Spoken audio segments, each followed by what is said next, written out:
Olá, amigos da Jovem Pan Online, mais um programa O Mundo da Publicidade. E hoje nós vamos falar de um assunto que tem tudo a ver com propaganda e tal, principalmente sobre conscientização das pessoas.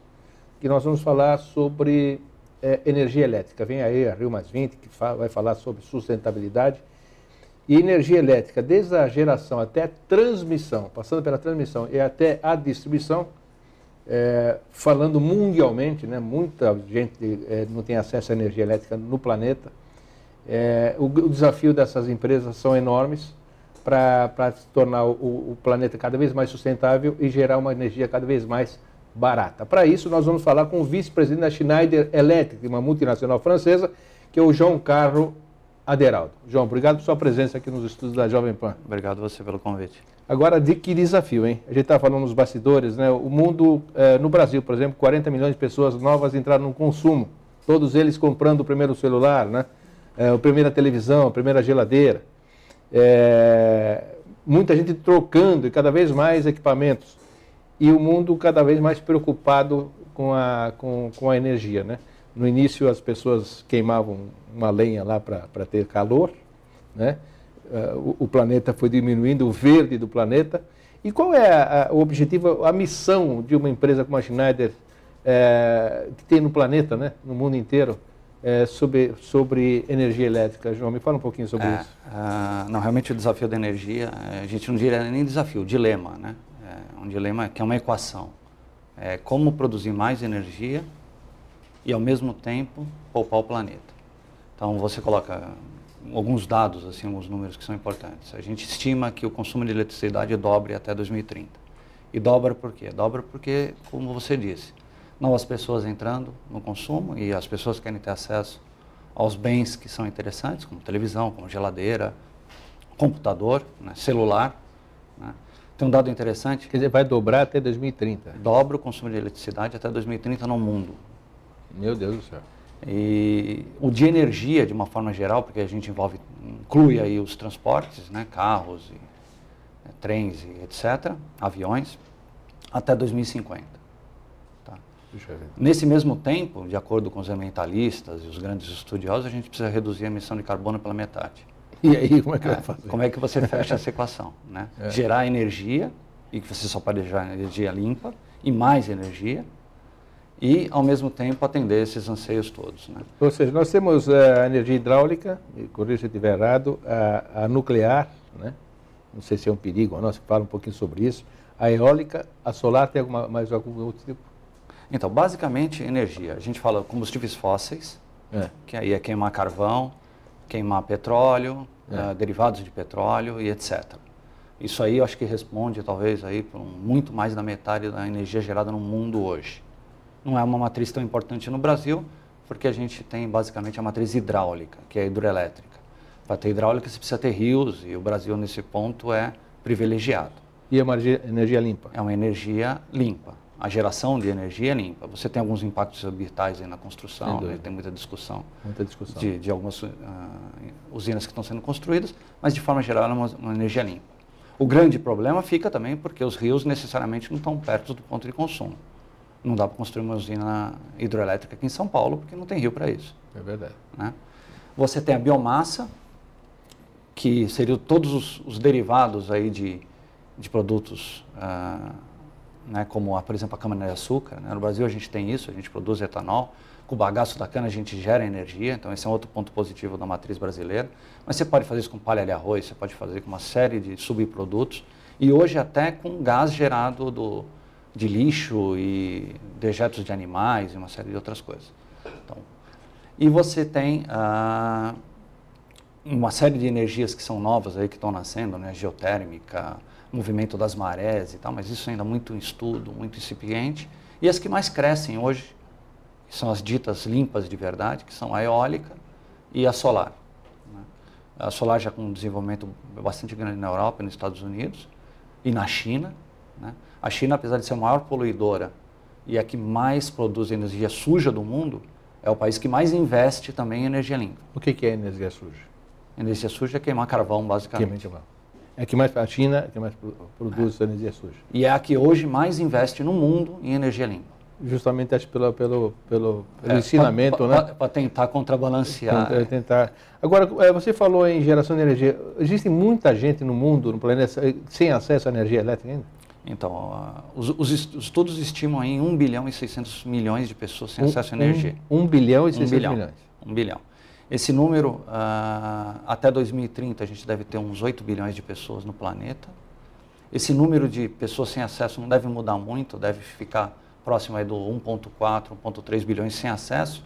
Mas, ao mesmo tempo, você vai ter aí, o que a gente está falando, fazendo uma conta rápida, mais 1 bilhão e meio de pessoas que passam a ter acesso à energia. Agora, como o nosso programa fala em propaganda, e propaganda é conscientização, antes de tudo, né? Vender não só um produto, mas uma marca, mas principalmente uma ideia, né? A coisa passa por conscientização da população, né? As pessoas precisam entender a necessidade. Parece que muita gente está até preocupada, né? Com a energia, com o planeta e tal. Mas como conciliar, como saber disso numa casa simples, por exemplo? A gente está vendo teus equipamentos aqui. Como eu, na minha casa, a pessoa, nossos internautas e nas casas, podem fazer para começar a se adequar ao mundo novo que vem aí, João? Bom, o básico é responder o que a gente falou, né? Produzir tanta energia quanto a gente vai precisar e ainda é muito difícil, tá? Sem prejudicar mais o planeta. Então a resposta está claramente em usar ela de forma eficiente, ou seja, fazer mais com menos, né? A gente diz que a grande missão da Schneider Electric, né, a grande visão da Schneider Electric é um mundo onde a gente pode fazer mais com energia usando menos do nosso planeta. E isso vai no dia a dia das indústrias até das residências, das pessoas nos prédios, né? Então você tem, a gente estima, né, e a Schneider diz isso, que é possível se economizar com ações relativamente simples, até 30% da energia. Tá? Esse 30% da energia ele vem de equipamentos mais eficientes, então é simplesmente usar uma lâmpada mais eficiente. Né? Mas é mais cara. Ainda é mais cara. Ainda é mais cara. É um dilema, né? A dona de casa quer economizar, exatamente. Começa a colocar uma lâmpada mais eficiente, economize, mas um pouco mais cara. Você tem o custo total, né? Você sabe que a energia no Brasil é uma das energias mais caras do mundo. Tá? Então o Brasil talvez seja o país... Apesar dos rios e exatamente. Empresas. A gente tem os nossos problemas todos aí. Mas talvez o Brasil seja um país em que seja mais fácil obter retorno no investimento de qualquer outro no mundo. Até quando a gente conversa com executivos aí de outras partes do mundo, e a gente fala do custo da energia no Brasil, ele fala, vocês deviam estar muito mais preocupados com eficiência energética do que vocês estão hoje. E se você for para a Europa, hoje uma criança aprende o que é eficiência energética na escola. Né? Isso é uma coisa que nasce. Né? Então, aquelas coisas que a gente assiste às vezes na televisão e acha desligar a luz quando você não precisa, desligar a torneira quando você não precisa, tudo isso são ações que podem te ajudar. E essas ações podem levar a economias de até 10%. Outras, é o que eu estava voltando no que eu comecei a falar, equipamentos mais eficientes, uma geladeira mais eficiente, uma televisão mais eficiente, uma lâmpada mais eficiente. Né? E, por fim, automação. Né? Automatizar é criar condições de que você consiga economizar energia. Muito mais difícil nas residências, apesar de a automação residencial estar amplamente utilizada, mas muito fácil quando a gente fala de um prédio, quando a gente fala de um shopping center, quando a gente fala de um hospital, quando a gente fala de um data center, quando a gente fala em uma indústria. Seria começar uma cidade nova, né? Uma cidade modelo, reconstruir para todo mundo. Porque se você economiza, por exemplo, você estava me dizendo nos bastidores lá, um prédio com energia solar. Tem a empresa que quer vender equipamento de energia solar e tem os seus goals financeiros. Quanto mais vender, melhor. Tem a distribuidora de energia que quanto mais luz você gastar, mais vai contentar o acionista, né? E tem a transmissora que também tem os seus compromissos com os acionistas. Como que se conciliaria tudo isso numa cidade modelo? O que seria ideal? O que você falou, tem muita gente para você colocar na mesa para você chegar a uma solução. É verdade. Tem muitos interesses. Eu acho que talvez o grande problema de tudo que ainda não está implantado ou não deu certo ainda, realmente esse conflito todo de interesse. Né? Mas hoje já se discute muito, se avançou muito nisso. Né? Na Europa se avançou bastante e o Brasil está avançando, tem discussões, tem grupos de trabalho nesse sentido também, buscando o entendimento. Você precisa conciliar todos esses interesses de maneira a criar soluções que atendam a todos. Uma cidade do futuro, uma cidade inteligente, é uma cidade que você tem tudo integrado. Né? Então, o pessoal fala muito do Smart City, do conceito que vem por aí. A Smart City é colocar realmente todo mundo num único ponto. Né? Você conseguir centralizar e controlar tudo o que está acontecendo. Então, ser eficiente como cidade é economizar energia, é economizar água, é economizar gás, é reduzir o tempo das pessoas no tráfego, é aumentar a velocidade das pessoas no transporte público. Tudo isso ajuda a economizar energia. Tudo isso faz parte de uma matriz. E quando você tem tudo integrado, é que você vai conseguir achar a melhor solução. Por exemplo, você falou no tráfego, né?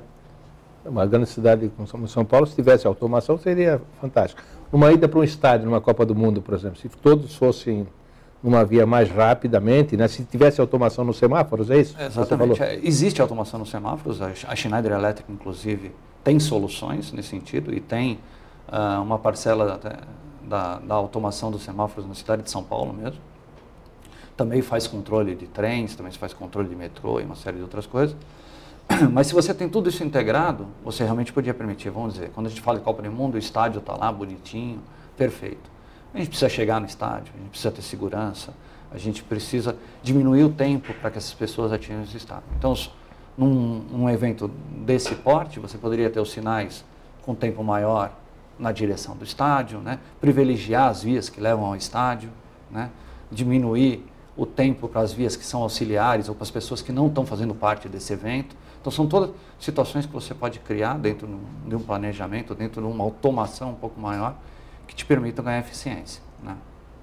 Eu sempre digo o seguinte, quando o papo é bom, a conversa é boa, passa rápido. Nos primeiros 10, 11 minutos já passaram, 12 minutos já.